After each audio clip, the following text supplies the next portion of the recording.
Para você que nos acompanha até aqui, parabéns, a gente já completou o estudo de 1 Timóteo, o livro inteiro. Então hoje a gente vai começar a estudar um pouquinho sobre 2 Timóteo, que é uma segunda carta que Paulo mandou para Timóteo. Então vamos falar de 2 Timóteo 1. Uma das coisas que eu acho interessante é que Paulo escreveu essa carta para Timóteo meio que com a convicção de que ele iria morrer dali uns dias. Então é como se fosse uma carta de despedida. E ele começa essa carta de despedida afirmando quem ele é em Cristo, afirmando qual é a postura dele, qual é a importância do papel dele para aquela época. E isso é muito bonito porque muitas vezes a gente é colocado em situações a qual nós temos que nos apresentar e a gente deixa a desejar. Sabe aquele negócio assim? Você fez um trabalho bacana, você cumpriu algo, tipo, bem feito e tudo mais. Na hora de se apresentar, você fica com aquele sentimento de, ai, eu não mereço, ai, nossa, ai, eu chamo isso meio que de aquela falsa humildade, sabe? Porque uma coisa é a gente ser humilde e falar, não, olha, eu fiz um bom trabalho, mas eu fui capaz porque Deus me sustentou, Deus me capacitou, mas eu também me esforcei e foi um trabalho em equipe. E é muito bom ter Deus como o maior interessado no seu sucesso. Outra coisa é ficar com aquele sentimento de culpa, achando que não, porque você não merece, porque isso, porque aquilo. Gente, entenda o seu valor. Paulo entendia o valor dele e ele se posicionou à altura perante Timóteo.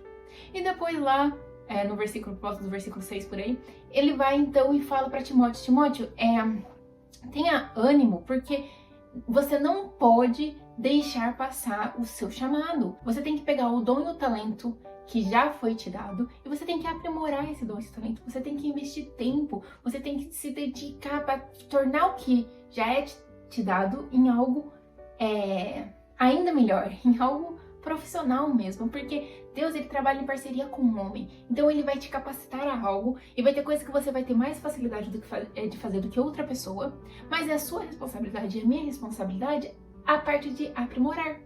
E é isso que é bacana, porque não é nada aqui na Terra, por exemplo, que Deus deseja fazer sozinho, Ele sempre conta com a nossa parceria. E isso é muito lindo, é muito grandioso, e a gente tem que valorizar isso e buscar sempre aprimorar o nosso dom, o nosso talento.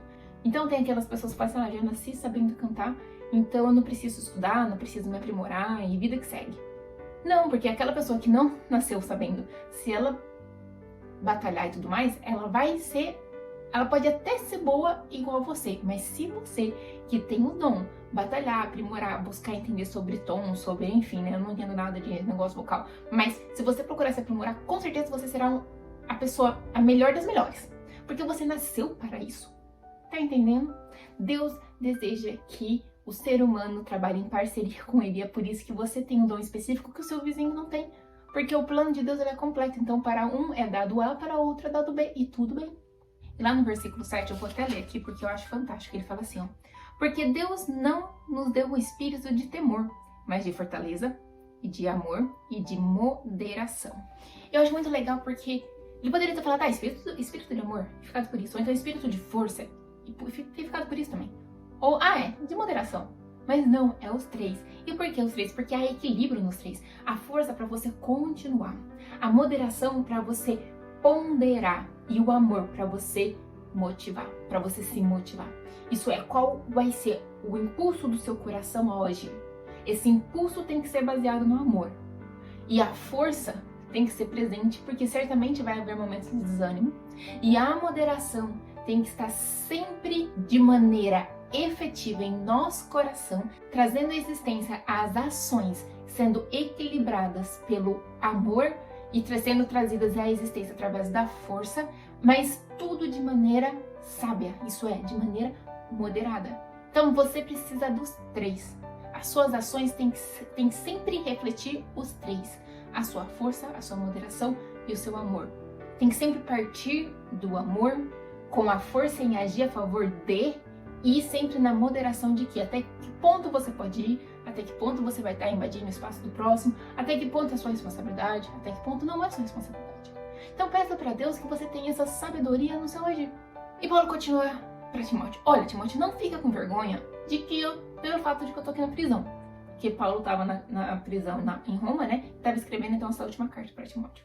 Ele fala, não fica com vergonha porque eu creio e eu sei em quem eu creio. Eu creio num Deus Todo-Poderoso e eu sei que Ele vai cumprir a obra. E eu sei que isso é parte da obra dele. Então, não fique desanimado e creia que Deus vai cumprir a obra, vai cumprir o propósito. Tanto é que ele fala lá no versículo 12 assim, ó: porque eu sei em quem tenho crido e estou certo de que é poderoso para guardar o meu propósito até aquele dia. A gente fala muito de um Deus que a gente conhece pouco. E na hora da dificuldade, o nosso coração fica extremamente aflito, porque de fato conhecemos pouco. Então, qual é o nível de conhecimento seu em relação ao seu Deus, à sua fé? Existe diferença entre uma vida religiosa e uma vida de intimidade com Deus. Porque a vida religiosa vai lotar a sua agenda de coisas para fazer para então a igreja, para então a instituição religiosa. Uma vida de intimidade com Deus vai trazer o equilíbrio que você precisa para priorizar sua família, para administrar seu trabalho, enfim, e acima de tudo, priorizar sua fé. Porque a intimidade com Deus é o verdadeiro altar dessa nova aliança. A sua intimidade com Deus é o verdadeiro propósito pela morte de Jesus na cruz. Então, quando a gente aceita Jesus no nosso coração, tudo que Ele fez por nós, então estamos aceitando o Espírito Santo, e o Espírito Santo nos capacita a ter um diálogo com Deus e não mais um monólogo. E é esse diálogo que vai fazer com que você conheça o seu Deus, para que na época de tribulação você possa se fortalecer nesse Deus que então você já conhece. Não espere o seu deserto chegar. Porque quando o seu deserto chegar, você vai ter muito mais dificuldade de procurar este Deus pelo simples fato de que, se a gente for olhar a neurociência, o homem foi formado para ter relacionamento através do córtex, através da parte frontal, que é tudo relacionado a um estado emocional de paz. A partir do momento que você vai procurar Deus tentando acionar com a sua amígdala, que é a parte traseira, acionada no medo, você vai ter muita dificuldade de conexão, porque o seu físico inteiro, seu sistema vagal vai estar todo acionado para então se fechar, para se proteger, porque você está numa fase difícil. Então vai ser muito mais difícil essa conexão. Agora, se você praticou a sua conexão com Deus, então você tem intimidade, você já sabe o caminho das pedras na hora que chega o seu deserto. Porque você já sabe que, por mais que a sua amígdala tá falando, meu Deus do céu, não vai dar certo, tem que se proteger, o seu espírito dá ordem ao seu cérebro com o que você praticou na sua época de manancial, com o que você praticou na sua época de paz. Então, o seu cérebro se acalma, a sua amígdala acalma e dá ordem, então, para o seu sistema vagal se acalmar, tá tudo bem, e aí o seu córtex volta, então, a entrar em conexão com o seu Criador. Faz sentido? Bem por cima, mas é mais ou menos assim que funciona. E Paulo termina, então, esse capítulo 1 dessa segunda carta a Timóteo, falando de um querido amigo que tinha ajudado ele e tal, que era para esse amigo ser bem recebido. Eu acho muito legal, porque a gente vê muita parte humana de Paulo. A gente tem o hábito de muitas vezes, engrandecer pessoas que são exemplos, e muitas vezes a gente, engrandece a pessoa até mais do que o próprio Deus, e isso não é legal. Então você vê muito o lado humano de Paulo, e assim é com todos. Ninguém no seu coração pode ser engrandecido no mesmo nível que Deus. Todo o resto, todas as outras pessoas, é lógico, a gente admira um aqui e admira outro lá, mas admirar é diferente de colocar aquela pessoa em um pedestal no nosso coração. Lugar de honra no nosso coração, em termos de adoração, pertence somente a Deus. Tá ok? Então, desse estudo, 3 perguntas para você pensar. Primeiro, você sabe a sua preciosidade no tempo que se chama hoje? Você sabe o seu papel, o seu nível de influência, o que Deus está esperando e que só você pode trazer existência na vida de alguém? A graça na sua aparência, a graça nos seus dons. É importante que você converse com Deus em relação ao Pai. Como eu posso trazer a existência que está no seu coração para o meu mundo, para as pessoas ao meu redor? Segundo, o que você diz que crê e a quem você diz que conhece, você realmente conhece? Você realmente conhece esse Deus? Você realmente conhece todos os níveis de poder dele, de amor, de bondade, de misericórdia, de justiça, de alegria, de paz, de completude, tudo que faz parte da essência dele? Você já teve experiência com ele? Um diálogo e não um monólogo? Se não teve, em sua oração, no seu momento com Deus, peça: Pai, eu gostaria de ter um diálogo contigo. E pare e ouça. Pare e fique atenta ao que venha ao seu coração, ao que vem à sua mente, e responda a essas coisas que vêm ao seu coração. Terceiro, as suas atitudes têm refletido força, amor e moderação? As suas atitudes têm sido atitudes que edificam ou que destroem?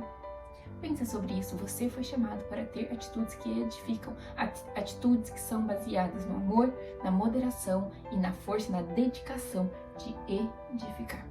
E lembre, gente, não desperdice o seu dom. Não desperdice o que Deus deu somente para você. Pelo contrário, pega esse dom e vai aprimorá-lo. Tá ok? Vamos fazer uma oração. Senhor Deus, muito obrigada por esse momento, muito obrigada por esse estudo, Pai. Que as nossas atitudes venham ser atitudes, Senhor Deus, que tragam à existência a sua força, a sua moderação e o seu amor. Que cada vida aqui possa, Senhor Deus, achar alegria e em Te conhecer cada vez mais. E que possamos habitar, Senhor Deus, em Ti, como Tu habita em nós. Abençoe a semana de cada pessoa aqui e cuide de cada vida aqui, Senhor Deus, na sua segurança. É no nome de Jesus que eu te peço e eu também te agradeço, Pai, porque eu tenho a convicção, Senhor, que o Senhor escuta a minha oração quando peço a Ti. Muito obrigada, Senhor, no nome de Jesus. Amém.